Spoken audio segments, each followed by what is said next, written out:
Aquí comienzan Conversaciones que Inspiran, con la conducción de Claudio Abruj. Un espacio para reflexionar juntos, sabiendo que tenemos la responsabilidad de construir un mundo mejor.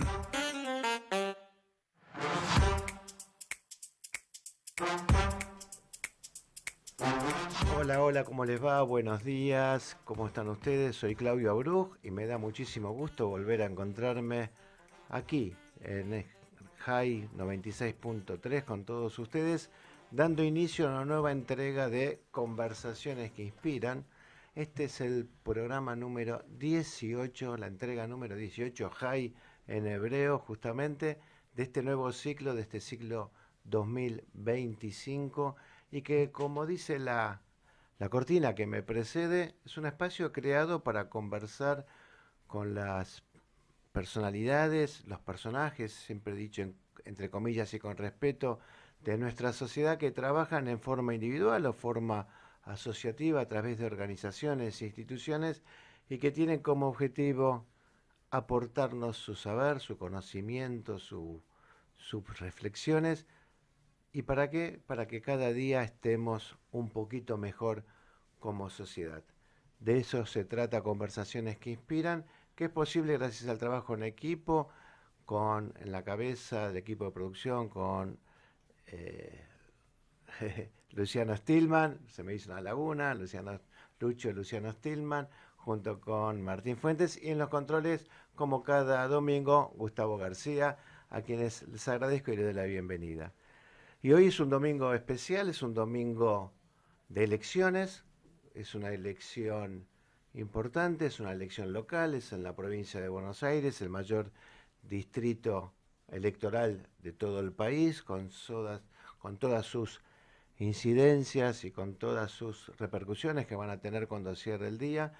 Con lo cual la editorial y la reflexión breve del día de hoy tiene que ver con este día y tiene que ver con poner en valor una vez más la democracia.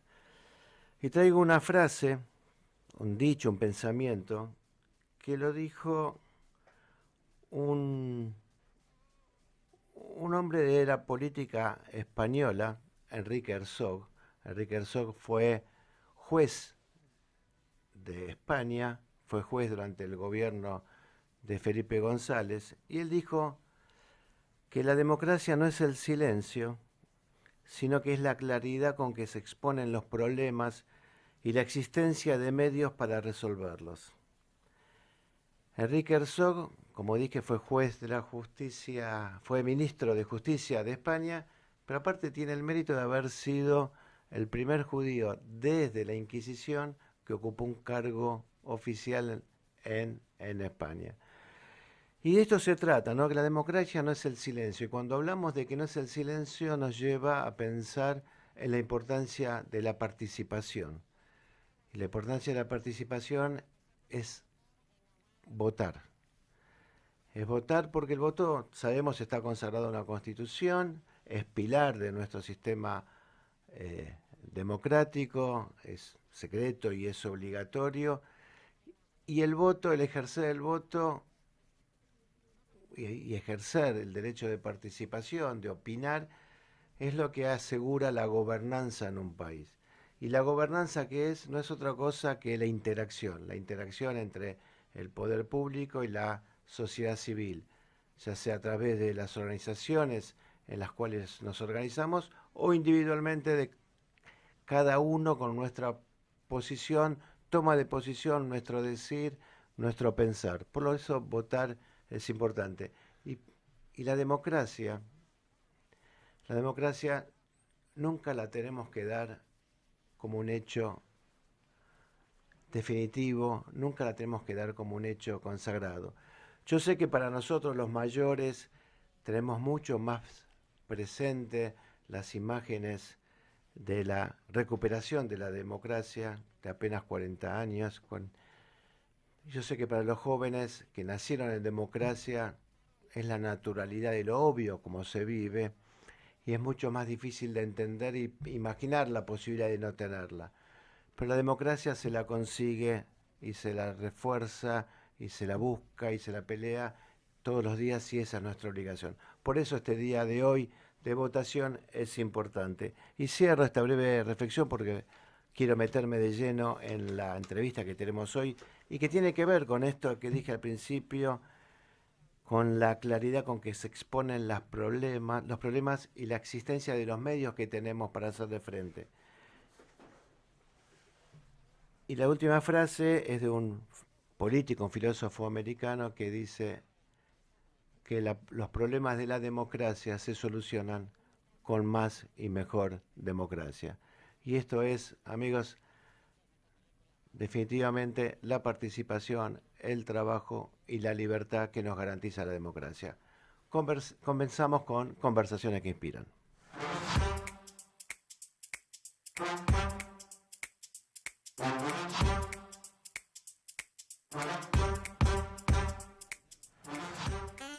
Hecha la reflexión de la introducción, la editorial, nos metemos de lleno en la entrevista de hoy, aquí en Conversaciones que Inspiran, y vaya que el invitado trae temas que pueden parecer dramáticos del título, pero son justamente inspiradores desde la acción que se lleva a cabo.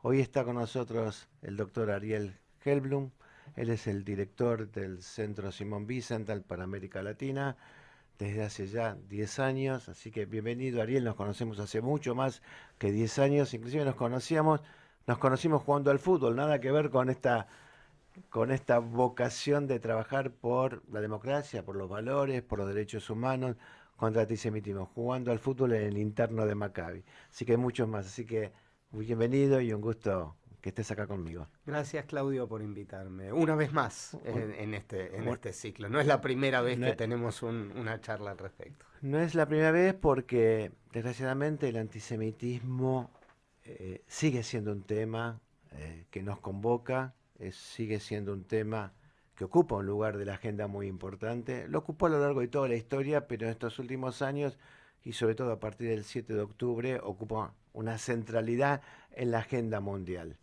¿Coincidís en eso? 100%. El 7 de octubre el antisemita olió sangre.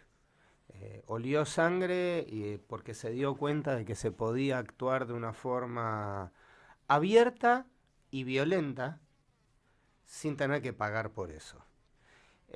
Todos los prejuicios que andaban dando vueltas entendieron que por ahí era el momento de volver a sacarlos a flote. Hay gente que opina, y yo realmente coincido,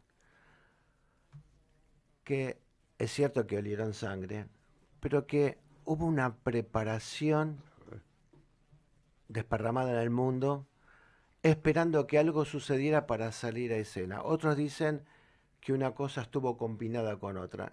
¿Cuál es tu análisis con respecto a esto? Absolutamente. Es decir, lo que sucede ahora no sucede... No es espontáneo. No. A ver, el hecho del 7 de octubre tenía una larga preparación. Pero independientemente del hecho del 7 de octubre, la reacción mundial para esto fue trabajada desde hace mucho tiempo. Lo que sucede, digamos, todos los hechos posteriores que vinieron pasando,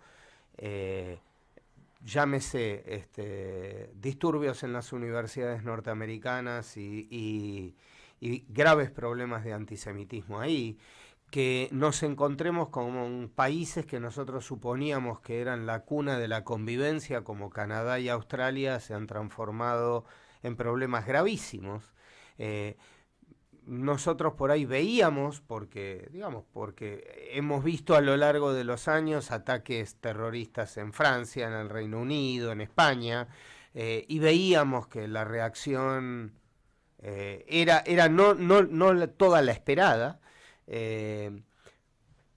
pero la forma en que sucedió esto y la forma en que que posiblemente desde nosotros, quizás en los medios no estábamos preparados, o la gente no estaba preparada, o no se había visto venir cosas que se estaban preparando y desde hace muchísimo tiempo. Eso no hay duda. Y esto lo vemos a partir del 7 de octubre. Y en estos días se vio, los que seguimos las redes sociales, que en más de 40 medios en el mundo salieron casi en forma conjunta a profundizar el concepto de Israel, Estado genocida, Israel y su genocidio. Eso también es una realidad y está inscrito en este mismo camino, ¿no? El punto es el siguiente: ¿quiénes son los dueños de estos medios o quienes aportan para que estos medios se sustenten? Eso es importante que se diga con claridad. Desde hace muchísimo, muchísimo tiempo. La realidad es que, a ver, uno vio a partir de esta última época cómo fueron cavados los túneles de Hamás en Gaza. Pero uno no vio cómo se fue socavando el subsuelo de la convivencia con aportes de Qatar específicamente. Ustedes ven, cualquiera puede ver que el discurso de Al Jazeera en inglés o en otros idiomas occidentales va hacia un lugar, el discurso en árabe va hacia otro. La participación en la financiación. Es importante que para la gente que está alejada de estos temas, ¿qué significa? En inglés va para un lado, en árabe va para otro. La idea de buscar convivencia, de poder sostener que aquí se está contra la ocupación ilegítima de un territorio o contra a salir en defensa de los derechos del pueblo palestino, que dejemos en claro, entiendo que algunos de ellos son legítimos. Para cualquiera que esté escuchando, pongamos en claro esto. Pero en el inglés, uno escucha esto, cuando digo inglés hablo de francés, español, alemán o cualquiera de las lenguas occidentales. Pero el discurso en árabe es, a esta gente hay que destruirla, hay que borrar a Israel de la faz de la tierra. Y ahí la idea del apoyo al pueblo palestino no está tan clara. No es el punto esencial dentro de este punto. Es una bandera levantada para una determinada postura y poder llevarla adelante. Es la excusa. Es una excusa introducida desde hace tiempo como para poder sostener este tipo de lucha. Fíjense, yo cuando hablamos de estos temas digo, aquellas personas que hablan de este apoyo irrestricto y qué sé yo, en algún momento no se les ocurrió, en vez de exigir a Israel, es por ahí decir, bueno, yo me voy a hacer cargo de que esto se solucione, no con exigencias, sino, vengan ambos a sentarse en una mesa de negociación. ¿Qué estarías dispuesto a aceptar? ¿A quién? ¿Quién es el líder que va a representarlo? ¿Hamás o la autoridad palestina? ¿Quién es la persona que va a tomar el riesgo? Porque, a ver, Arafat ya lo hizo. Llegó a un acuerdo de paz, volvió y organizó una intifada.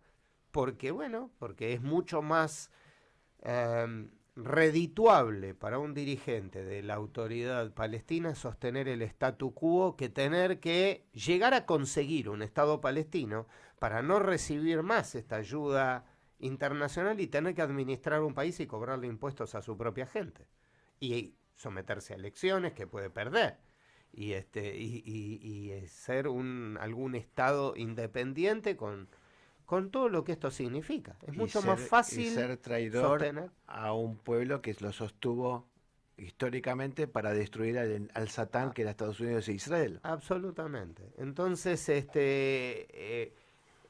llegado a determinado momento era muy difícil sostener lo que se acordó en una conferencia internacional. Me interesa hacer énfasis en un punto porque mucha gente desconoce, porque siempre se habló de Irán, el gran sostenedor del terrorismo con sus proxies en Siria, en Líbano, en Yemen, y se empieza a hablar de Qatar.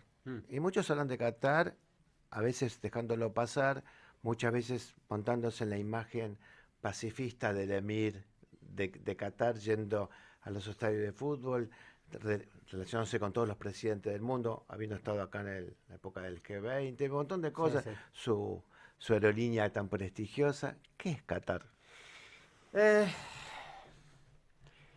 A ver, Es eso que vos mostrás hacia afuera, pero también es el sostenimiento de pensar en proyectar una idea de poder no democrático desde su lugar.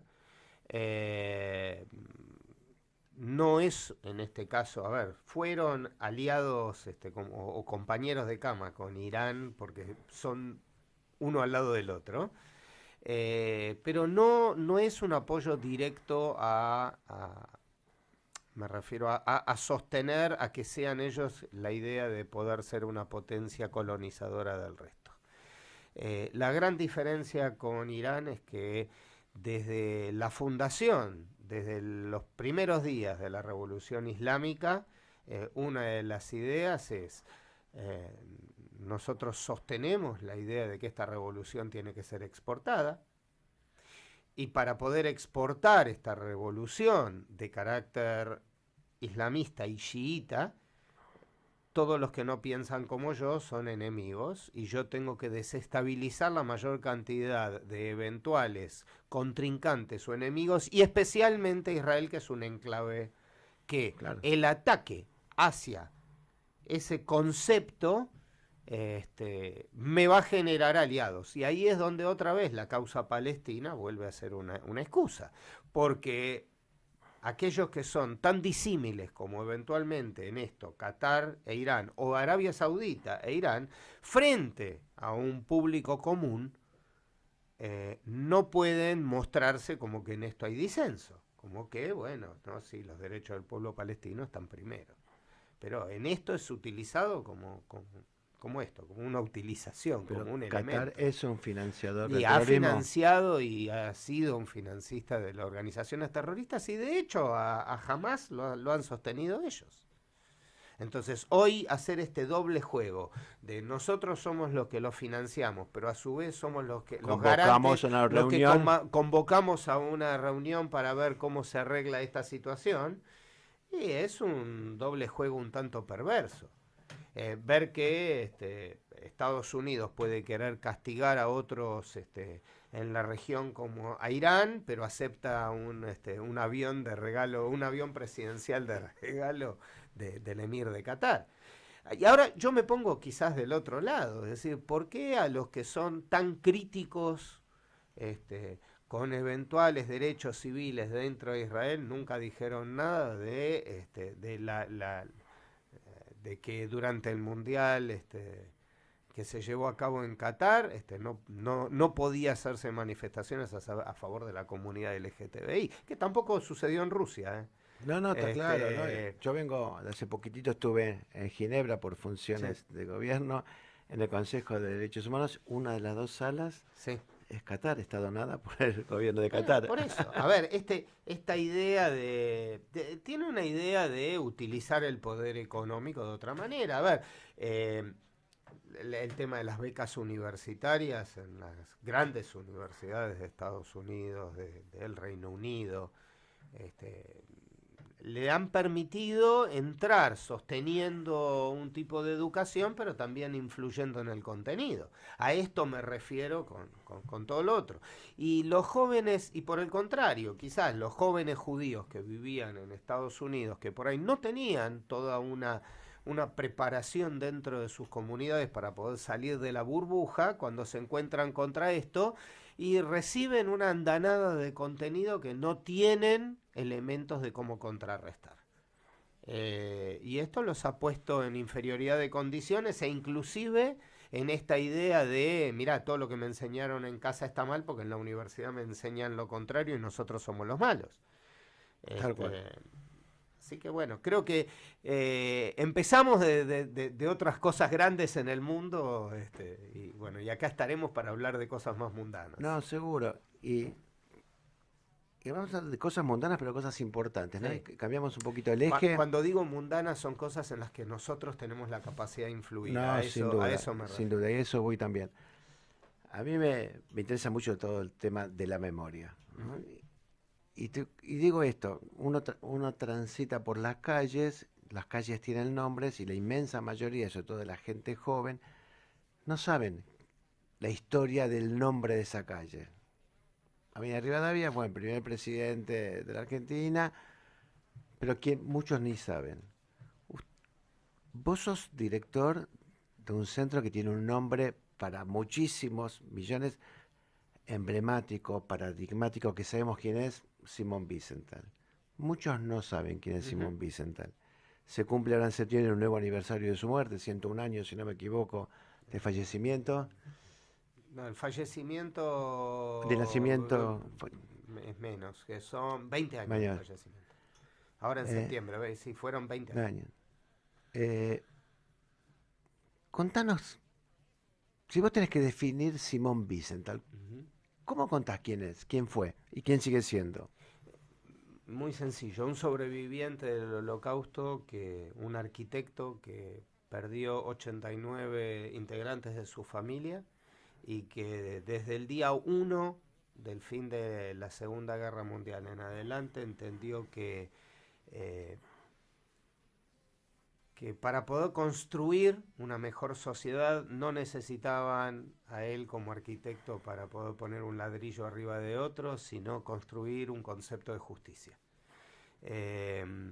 Y su tarea desde ese día hasta el último día de su vida fue tratar de juntar la mayor cantidad de información posible sobre los perpetradores para poder exponerlos y llevarlos a la justicia. Y a lo largo de su larga vida, de 98 años aproximadamente, 95 años, él logró exponer o llevar a la justicia o ayudar o ubicarlos a alrededor de 1.100 criminales de guerra nazis y sus gustosos colaboradores. Un hombre que tenía muy claro de que él decía que tenía un sueño recurrente, ¿no?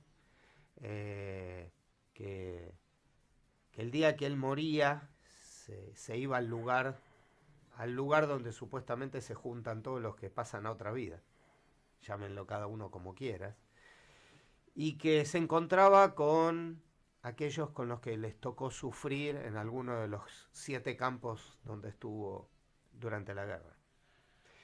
Y que les preguntaban a cada uno de los que llegaba qué había hecho con su vida después del Holocausto. Entonces algunos decían, bueno, yo pude rehacerme y me dediqué a ser comerciante. Otro vendría a decir, sí, yo tomé mi vieja profesión de abogado y seguí adelante, y él sencillamente le decía, yo no me olvidé de ustedes. Creo que hay... No, es fuerte, es fuerte. Estaba pensando mientras vos contabas esto,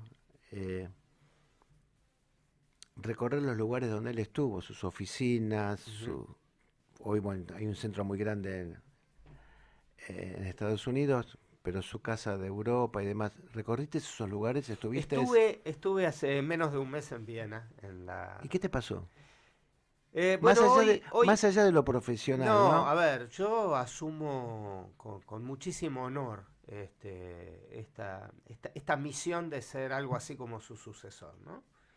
No algo así, en realidad lo tomo como eso. El día que se crea el Centro Simón Wiesenthal en el año 77 en Estados Unidos, él dice, yo quiero que ustedes lleven mi nombre porque quiero que sean instituciones como las que no existieron en la década del 30 para impedir que los nuevos nazis o los nuevos racistas, xenófobos, discriminadores tengan una cuota de poder y vuelvan a querer gobernarnos o generar otros daños. Y la denuncia y el trabajo tiene que ser previo. Y tiene que haber docencia y tiene que haber llegada a la sociedad y tratar de influir en los medios y tratar de llegar con este mensaje lo más que se pueda. Que es en definitiva lo que vengo haciendo hace 10 años desde que estoy a cargo. Recorrer esos lugares para mí fue importante, así como momentos de estos recuerdos. Por eso te lo pregunto porque obviamente estos trabajos se endurecen porque son papeles, legislación, entrevista con antisemitas o enfrentarte con antisemitas, entrevistas con abogados, con jueces, hay una dureza, Sí. uno puede decirlo. Pero para poder llegar a ese trabajo tiene que haber una motivación especial Sí, muy bueno, fuerte. por Entonces, supuesto. y tiene que haber la emotividad, porque los hechos afectan. Entonces, por eso te preguntaba, este encuentro en la casa de él, en el estudio, que se representa también en la obra de teatro que se está dando, Sí. El Cazador y El Buen Nazi. y el Nazi. Eh, bueno, a ver, la emotividad estaba a flor de piel porque en definitiva es un viaje que hice hace poco tiempo atrás, el mes pasado. Empezó el 2 de agosto, así que donde viajé, tuve el enorme honor de viajar con 4 rectores universitarios argentinos a los campos, o sea, a Polonia.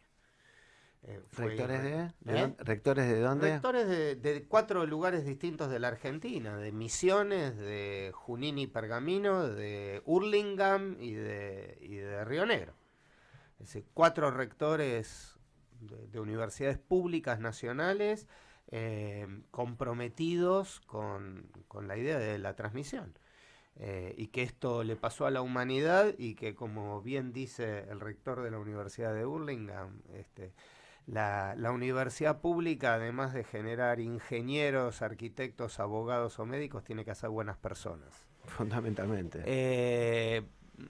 Con lo cual tuve el inmenso honor de llevar a este grupo tan especial a recorrer Varsovia, Cracovia, Lublin, los campos, Treblinka, Majdanek, Auschwitz. Y después de eso sí, tomé unos días quedándome también para hacer un recorrido que tenía que ver con algo más personal. Y vos hablabas de motivaciones personales. El segundo día, una anécdota absolutamente personal. El segundo día del viaje empezó con un recorrido por el cementerio judío de Varsovia. Impresionante cementerio. No hice ni 20 metros y venía pensando quizás en otra cosa, cuando levanto la vista y encuentro un apellido que me resulta muy particular. Casi te diría que el mío. Y habiendo cotejado con un familiar unos días antes, las fechas me daban exactos. Eran las 10 de la mañana en Buenos Aires, en Polonia, 5 de la mañana en Buenos Aires. Saco una foto y se la mando a mi familiar y me dice, son tus tatarabuelos. Ah, te puedo creer. Así empezó el viaje. Mi abuelo paterno vino de ahí y vino antes de la guerra. Y esta es la gente que quedó. Sin embargo, los del lado materno... ¿Se sabía que había una tumba en el cementerio de No Varsovia? tenía idea. Mirá. No tenía idea. Del lado materno sí sabía que llegaron antes de la guerra y que toda la familia quedó allá. Ellos eran de lo que hoy sería República Checa o Chequia y de Hungría. Como que hay un por qué uno se dedica bueno, a lo que se dedica, ¿no? Hay ese sí, hilo famoso, hilo invisible. En este viaje hice ese recorrido. En el medio de eso pasé por Viena y obviamente tenía que pasar por la oficina de mi mentor. ¿Qué te pasa cuando entras a la oficina? Porque te encontrás con él. Sí, a ver, es como diciéndole que quédate tranquilo que alguien sigue lo que vos hiciste, te digo esta imagen, ¿no? Lo que vos te llevó. Estuve hace 2 años en Londres y estuve en lo que fue la última casa de Freud. Sí, yo también estuve. Y cuando entras y recorres y está todo intacto, es imposible no verlo a Freud. Sí. Y vos te sentís como que fuiste íntimo sí, de Freud, ¿no? A ver, y su historia personal de expulsión y demás. Haberlo visto pasando por esos pasillos, digamos. Esa foto que está en la entrada es como, bueno, en algún momento entró y trabajó acá adentro. Sí, bueno, quizás estas cosas ya me habían pasado cuando estuve en la sede en Los Ángeles, que hay una réplica de su pero oficina. No es lo mismo. Pero sí, pero a ver, uno también está en Viena y bueno, está esto que le habían preguntado en su momento ¿Por qué estaba en Viena si estaba lleno de nazis? Y le dice, si yo me dedico a cazarlos, ¿a dónde quiere que vaya? Más o menos era una cosa así. Creo que me pasó un par de veces en este momento. Uno de los momentos más lindos, a esto me refiero. Hace unos años atrás, vos hablas de los nombres de las calles. En la Argentina tenemos que en Rosario hay una calle Wiesenthal, Sí, y en la ciudad de Buenos Aires, frente a la sede del gobierno de la ciudad, en Parque Patricios, hay una plaza Wiesenthal. Correcto. Y el día que se inauguró esa plaza, yo por supuesto a mis redes subo esa foto muy orgulloso. Y me escribió la nieta de Wiesenthal, con quien estoy en diálogo permanente y que más de una vez me agradece continuar con la tarea de él. ¿La nieta dónde está? En Israel. Él tuvo una única hija, esta hija a su vez tuvo un par de hijos, y bueno, una de sus nietas tiene un proyecto que continúa con la memoria de él. Es importante ahondar en esta dimensión, porque este tipo de trabajo no se puede hacer solamente desde la dimensión del conocimiento y del profesionalismo. De ninguna manera. Tiene que haber un plus, un compromiso y que viene con esto que yo digo, este hilo que nos ata a través de la historia y un compromiso y saber ser sensible ante los casos. Yo siento que soy, a ver, algunos me dicen, te toca el peor momento en la historia digamos, el momento más complicado después de la Segunda Guerra Mundial para poder trabajar estos temas. Y yo digo, menos mal que me tocó a mí. Claro. Menos mal. Claro. Menos mal que me tocó a mí, lo tomo con toda la responsabilidad. ¿En qué momento está hoy el Centro Simón Wiesenthal a nivel mundial y acá en Argentina? Bueno, estamos, como te decía, un momento muy complicado, el más complicado después de la Segunda Guerra Mundial. A nivel internacional es una organización que se subió a esta necesidad de dar respuesta a los problemas de antisemitismo con una modernización muy grande interna. De hecho, la gente por ahí no lo sabe, pero nuestra sede central en Los Ángeles tiene un museo de la tolerancia que está transformándose para tener la primera y más moderna exposición sobre la historia del antisemitismo para poder enseñarse, que va a tener inauguración el año que viene.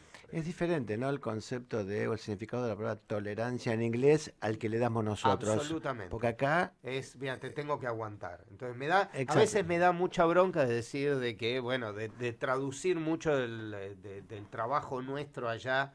Ahí tolerance tiene otro sentido, pues, otro concepto. Te lo digo adrede para que se explique. Sí. Aquí lo tenemos nosotros como aguantarte.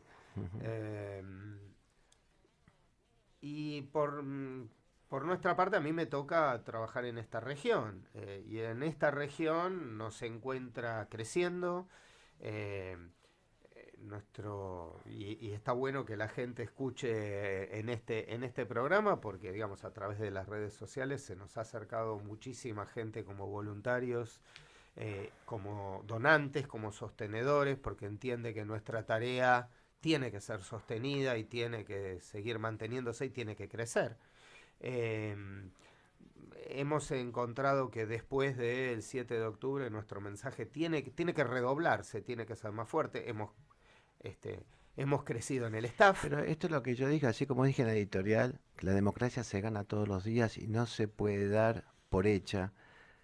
La lucha de la comunidad judía, de la lucha contra el antisemitismo, no se puede dar por hecho de que ya está todo dicho, ya está todo hecho. La realidad nos demuestra lo contrario y nos demuestra la necesidad de instituciones fuertes, empoderadas, que sean la voz de los que no pueden tener voz frente a los hechos. Es importantísimo esto. Nos toca esto. una región compleja, es decir, no es lo mismo la realidad que vivimos en la Argentina de la que sucede en México, y ni que hablar, el ejemplo más claro es de un lado de la cordillera, los judíos estamos viviendo como quizás en todo el mundo, pero mejor que en otros lugares, y en Chile es uno de los peores. Sin duda.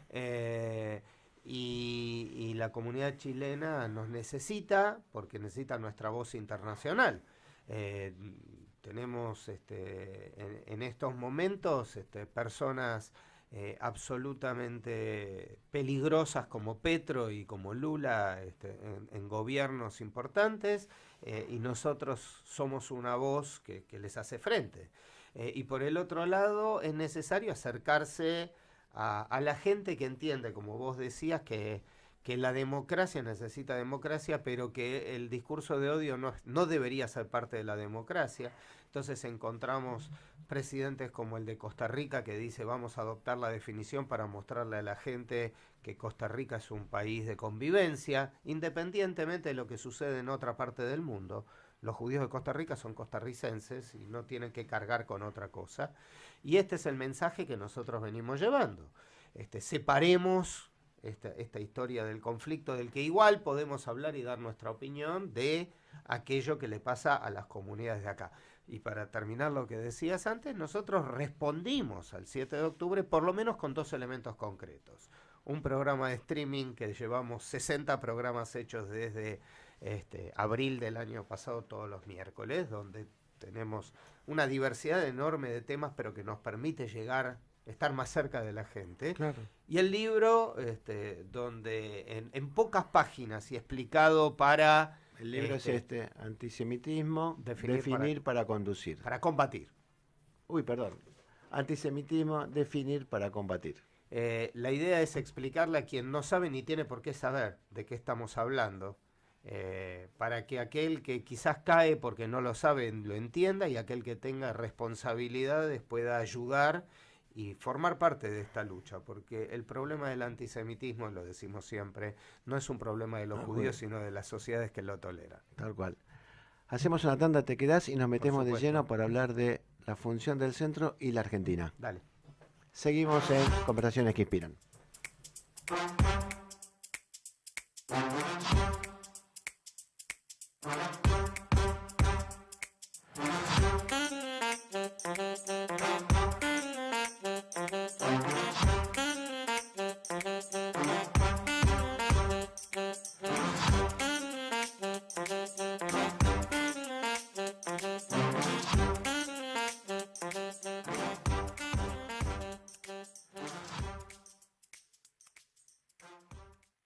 Transmite LRL 331 para su canal de frecuencia 242.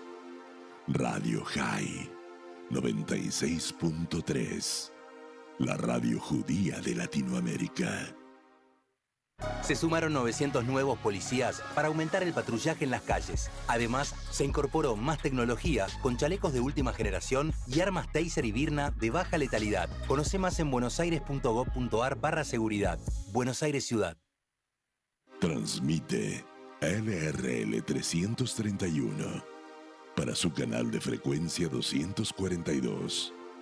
Radio High 96.3. La radio judía de Latinoamérica. Estás escuchando Conversaciones que Inspiran, con la conducción de Claudio Abruj, por FM High 96.3.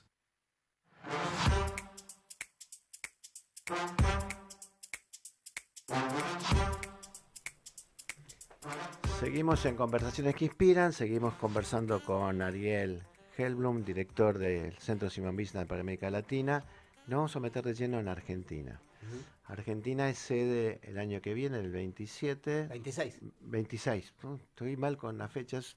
Perdón, antes te dije 100 años, hoy te dije 26. Bueno, va a ser sede de la alianza, va a ejercer la presidencia de la Alianza Internacional, la IRA, que se conoce de recuerdo, enseñanza del Holocausto. Yo sé positivamente que vos fuiste un hacedor, o un facilitador, o un búsqueda para que esto se concrete en periodos electorales. Contanos cómo fue eso. A ver, se han juntado, ¿vieron cuando los planetas medianamente se alinean? A veces por bien, por mal, pero son oportunidades que aparecen. Argentina es parte de un organismo internacional, no una institución judía, que se llama Alianza Internacional para el Recuerdo del Holocausto, compuesta hoy por 35 países miembros, todas democracias. Dentro de su trabajo, por supuesto, está la idea del mantenimiento de la memoria del Holocausto, evitar la distorsión, la banalización, etc. Trabajar sobre cómo mejorar los sitios, los museos, mantener vivo el recuerdo del genocidio de los Roma, lo que el público conoce como los gitanos, a pesar de que en algunos países el término resulta despectivo, no quizás en nuestro idioma español. Imagínense ustedes que si, no sé, el flamenco sacan la palabra gitano porque es incorrecta, no quedaría ninguno. Y una de las comisiones es específicamente, uno de los comités trabaja específicamente sobre la lucha contra el antisemitismo y la negación del Holocausto. Tengo el honor de participar y de representar a la Argentina como experto en este comité desde el 2020. Ininterrumpidamente 5 años, participando en todos los plenarios que se han desarrollado allí. La IRA sesiona en 2 plenarios anuales que están a cargo del país que ejerce la presidencia durante ese tiempo. En el año 2023, todavía antes del 7 de octubre, la embajadora Fabiana Loguso, que es la jefa de delegación argentina ante la Alianza, fíjense el nivel que tiene este organismo, que el jefe de delegación no puede tener un cargo inferior a ser un embajador. Nosotros empezamos a pensar de que por lo general esto siempre sucede en Europa, de hecho Argentina es el único miembro de América Latina, y los temas de los que se hablan, a veces cuando hablamos es como una rareza, como un comentario exótico. Igual con el tiempo, y sobre todo después de la adopción de la definición de antisemitismo, empezaron a ver con mucho más interés cómo Argentina la adoptó y la usa.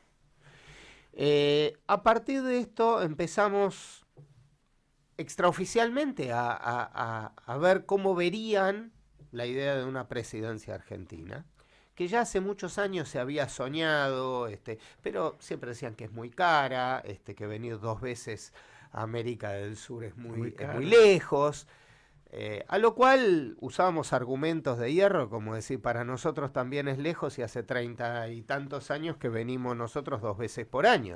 Y después encima nos criticaban. Lo que pasa es que ustedes son poquitos que tienen que venir, nosotros somos muchos que claro, tenemos que entonces ir. Encima después nos critican porque dicen que somos poquitos, sí. Pero a ver, si estamos hablando, bueno, y después dicen, sí, pero el Holocausto no sucedió en América. Sí, es cierto, pero después ustedes aprovechan para decir que muchos nazis se refugiaron acá. También es cierto de Argentina fue el país que más recibió sobrevivientes también. Fue el país de América del Sur que más sobrevivientes recibió, y además es el primero, y esto no se sabe mucho, es el primero que empezó a trabajar en la memoria del Holocausto. Es verdad, también. Con lo cual, de a poco empezaban, y algunos de los delegados empezaban a verlo como diciendo, y si no viajo para esto no voy a conocer nunca América del Sur. Y empezó a ver alguna simpatía hacia la idea. Cuando nosotros, tanto la embajadora como yo, vimos que el escenario político en la Argentina, un día después de las PASO de 2023, vimos que los 3 candidatos presidenciales que iban a pelear en serio por la presidencia eran 3 personas que comparten esta lucha. Y que, reitero, para los poco memoriosos, estamos hablando del actual presidente, de la ministra Patricia Bullrich y de Sergio Massa, a quienes tratamos de contactar por nosotros, a decirle, miren, esta idea puede caminar solamente si la apoyan los 3.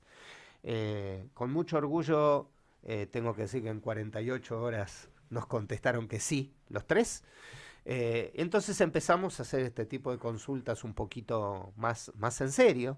Cuando fuimos al plenario de Zagreb, se tenía la presidencia Croacia, ya sabíamos que el presidente Milei había sido electo, y empezamos a hablar de esta idea. La idea se fue instalando y después del 7 de octubre, alguna otra candidatura que hubiese querido pelear se fue despejando. Era un momento difícil para presentar una candidatura para un país europeo que tiene que además enfrentar temas reales de antisemitismo y decir, bueno, y además estoy organizando este congreso. Y esto se vio claramente que quien ejerció la presidencia el año pasado, en 2024, fue el Reino Unido, que ya había sido nombrado y que cuando le tocó el primer plenario en Glasgow, Escocia, nos pedía a todos que no publiquemos en nuestras redes dónde estábamos para tratar de evitar que nos vengan a boicotear. No existía este problema para 2025, este año, que Israel iba a tener la presidencia. Con lo cual, en 2024, con ya el apoyo explícito de la Presidencia de la Nación, habiendo mandado una carta firmada en aquel entonces por la canciller Mondino, haciendo saber que Argentina ponía expresamente su candidatura, en diciembre del año pasado, en el plenario de Londres, unánimemente los otros 34 países votaron a favor de que Argentina ejerza el año que viene la presidencia. Lo importante de esto, además, es que la estructura de la alianza es que, si bien un país es el que lleva adelante el ejercicio de la presidencia, el país saliente, en este caso el Reino Unido, se queda para dar toda su expertise. Y el país entrante ya está aprendiendo, con lo cual Argentina ya es parte de esa troika de la alianza. Es fantástico este proceso que contás, y yo voy a agregar algo como una anécdota personal, Por supuesto, porque también habla de lo que es una política pública desarrollada, ¿no? Porque la alianza que se llamó Task Force al principio, creada en el 99, fin del 99, hasta hoy tiene un desarrollo. Año 2005, 2004-2005, como era director de la DAIA, viajó a Varsovia a la reunión de la Task Force. Argentina debía su membresía desde el año 2000. Se había hablado con la embajada argentina en Varsovia de esta situación, porque se iba a plantear, como se plantea todos los años, el tema de las cuotas y las deudas. Al plenario donde había que defender la posición argentina, el embajador argentino curiosamente no asiste, no voy a dar el nombre. Quedamos el presidente Lamia, Julio Schlosser, no era presidente, era vicepresidente, Julio Schlosser, y yo como director ejecutivo por la DAIA. Me tocó a mí sostener la posición argentina. Varsovia, ubiquemos el escenario. Sí. Se levanta el embajador de Alemania, pide la expulsión de la Argentina de la alianza. Quien defiende la posición son dos judíos de la Argentina, porque la Argentina tenía que seguir pese a que no pagaba. Quien termina salvando la situación fue el embajador americano. Cuando vimos ese hecho, digo, upa, en Varsovia, Segunda Guerra Mundial, se pone presente en un capítulo Alemania contra los dos judíos que estábamos ahí, y es Estados Unidos el que viene a salvar la situación. Y que hoy, 20 años después, saber que Argentina va a ser sede, a mí me llena de orgullo, y esto hay que agradecérselo a la gestión de organizaciones como el Centro Simón Wiesenthal, pero a una actitud de la Argentina durante estos años de presencia. Sí, en esto yo siempre lo digo, Argentina, esto es una política de Estado. La lucha contra el antisemitismo en la Argentina, salvo algunas pequeñas excepciones y por algunos casos en particular, desde la recuperación democrática es una política de Estado, y esto es lo que la IRA vio claramente, y es por eso que por supuesto están muy, ya habiendo aceptado que van a tener que venir 2 veces, es como que ahora están diciendo, bueno, ahora quiero ir a conocer, quiero ir a estar, y además es una excelente oportunidad para poder tratar de contagiar a otros países de la región para que se ¿Ya están sumen. las fechas? No, pero seguramente va a ser la primera, segunda, como mucho, semana de junio del año que viene, el primero, y en noviembre el segundo. Todavía no. Uno va a ser en Buenos Aires, el otro todavía no lo puedo confirmar. En esto que estás hablando de lo que estamos hablando de sostener políticas, y pese a los problemas que tenemos, hay políticas antidiscriminatorias, hay recursos, tenemos la ley antidiscriminatoria, están la adhesión a la declaración contra el antisemitismo. Hay un hecho muy importante que te tiene a vos de actor, la tiene a la DAIA también y a otros, que fue la denuncia contra un juez de la Nación, el juez federal Juan López, Alfredo López. Alfredo López en Mar del Plata. Ujú. Sus declaraciones antisemitas, antisionistas. Primero te pido brevemente que nos cuentes el caso y en qué situación estamos y qué nos puedes contar Bueno, de los yo avances. voy a tratar de contarlo lo más con la mayor cantidad de, Sí, de limpieza posible, porque en breve, este caso y después fui vamos a la citado, pregunta final. porque fui citado como experto para declarar. A ver, declaraciones públicas en la red social X, previamente conocida como Twitter, de todas las narrativas antisemitas habidas y por haber, desde sostener que los judíos no somos ciudadanos de la Argentina, hasta que Israel es un país ficticio, y en el medio todas las que a cualquiera se le puedan llegar a ocurrir.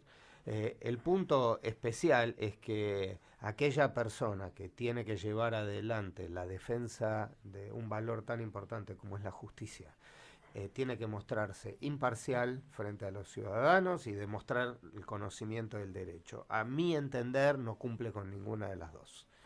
Y esto fue lo que me tocó declarar en este proceso que se le inició en el Consejo de la Magistratura, donde fui citado como experto hace una semana atrás, y donde uno a uno tuve que explicar por qué cada uno de los tweets implicaban una postura antisemita y por ende de acuerdo a la definición de antisemitismo de la IRA, porque vulneraba la ley antidiscriminatoria, con lo cual ya no solo estamos hablando de una falta a un profesional, un juez que además en su cuenta es pública y dice con su cargo, juez Alfredo López, y que, sino que además ya yo creo que en alguno de los casos redunda un delito. Entonces debería actuar el organismo que se ocupa de así como designa, remover a los jueces que no sean dignos de su cargo. O sea, el proceso está funcionando, está avanzando. Funcionando. El tiempo se nos va. Dale. El programa da para muchos temas más, pero bueno, estamos llegando al final, así que te pido que te tomes 10 segundos para pensar y escuchar. Toda entrevista llega a su cierre. La pregunta final en Conversaciones que Inspiran. Primero te agradezco tu presencia. No, un placer. Me quedaría hablando horas porque es un tema que me apasiona, nos interesa a todos. Es una pregunta final, pero son dos. Hablamos de Mar del Plata, es inevitable hablar del tema de la recuperación del cuadro La Dama de Oro, robada... No, La Dama de Oro. La Dama no, de la es de película. Klimt. Esta es... Retrato de una dama. El retrato de una dama. También Mar del Plata. Sí. Una reflexión que te merece. Y el cierre, dejarte la voz sobre esta lucha que tenemos que dar contra el antisemitismo. Respecto del cuadro, sostener de que la imprescriptibilidad de estas cosas es tal que continúa hasta en los bienes. Las repercusiones de lo que hicieron los nazis siguen todavía en nuestra vida cotidiana. Y fíjense que aquí vemos parte de torpeza, ingenuidad o en algunos casos impunidad por parte de la familia de publicar cuando quiere vender la casa una foto de la casa con un cuadro que fue mal adquirido. Total, ¿quién se va a fijar? Total.